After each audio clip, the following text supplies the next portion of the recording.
Hello students, we'll start Unit 7, the 1911 Revolution and Dr. Sun Yat-sen. Okay, there are some reminders like before and you know what those reminders are. So please just spend a few seconds to get everything in order and sit with everything by your side. The schedule of the day today is we'll learn about the 1911 Revolution. Why did 19 revolution happen? What were the reasons? And I have attached GS book page 34 and 35 for your reference. And later you will also watch the video on Dr. Sun Yat-sen. Many of us are familiar with him.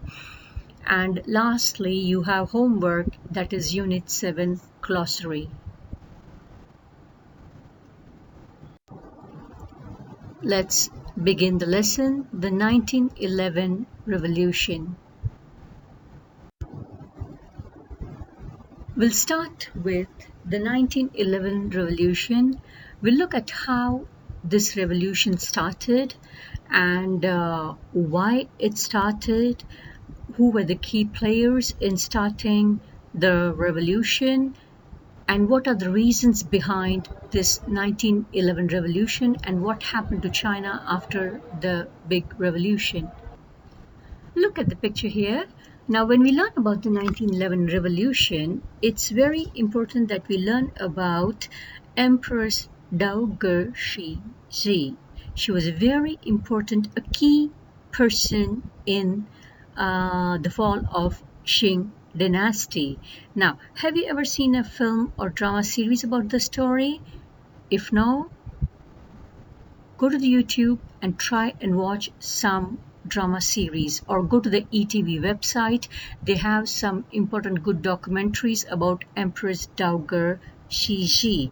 Now, this Empress Dowager Cixi was a concubine of Emperor Xianfeng. Now, concubine means not a wife, okay, because in olden days kings and emperors, they could have many wives, and besides having many wives, they could also have many concubines. That means they are not wives, but they get like a certain privileges. They live with the emperor. So she was a very and concubines played a very important role. And this Empress Dowager Cixi was a concubine of Emperor Xianfeng, and she was a mother of Emperor Tongzhi. Now, actually, she was the ruler in the late Qing dynasty. She was also known as the Iron Lady, and she used to rule behind the curtain. That means, of course, it was the emperor who was in the front, but she used to tell the emperor how to rule and what to do. So she was a very powerful person in the late Qing dynasty. In this slide, let us look at China under the rule of Empress Dowager Cixi. You have four pictures you're looking at. Now, in the first picture here, corrupted officials bullied and oppressed the common people. Like for small mistakes, they would be bullied and they would be subjected to severe punishments, which was really unfair for the common people. And because they were corrupted officials. Corrupt means they don't do their duties diligently. They always ask for favors. Favors may be in terms of money or maybe in terms of some other services. And wherever there is corruption, people get treated badly. They cannot get the things done because they always have to give something to the officials to get their thing done. And these are very poor people. Right? And also in Qing dynasty, they misused the military expenditure to build royal garden. Now, can you see the summer palace on your right? Now, this money, military expenditure, is to purchase arms and ammunitions and military battleships for the wartime.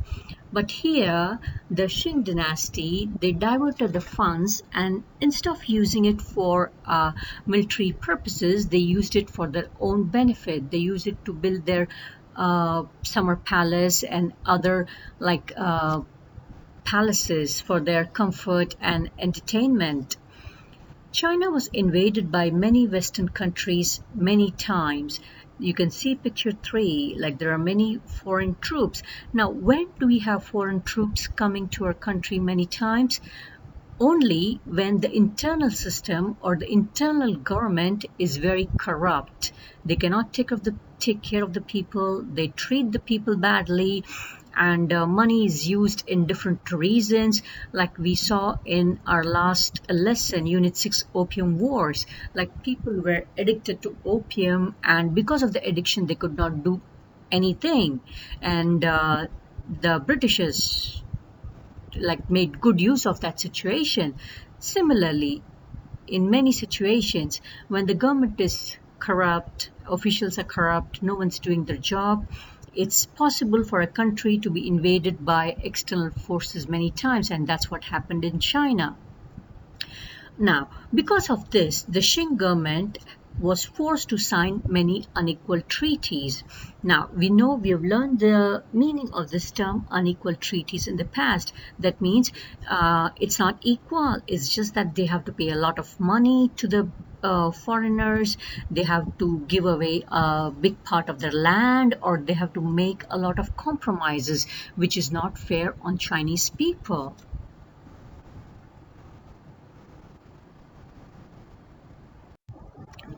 Look at this map. It shows us the areas controlled or influenced by foreign powers in China in the late Qing dynasty. Look at the key on your right at the bottom. You see different shades, and it says sphere influence of Britain and many different countries, and the map in the China region are color coded. You see pink, yellow, green, orange, light orange, and you see different colors, and these different colors, they signify or they show influence of different countries, such as the orange is for like Japan, and light green it's for Russia. The Russians had their influence there, and if you see the yellow, it shows the influence of Germany. Now, in having influence means that these foreign countries could have a stronghold in that region. That means they could have their soldiers, soldiers with tanks and weapons in these regions, which have the influence of their country. They could govern trade in that region. They could have law in that region. They could like control that region.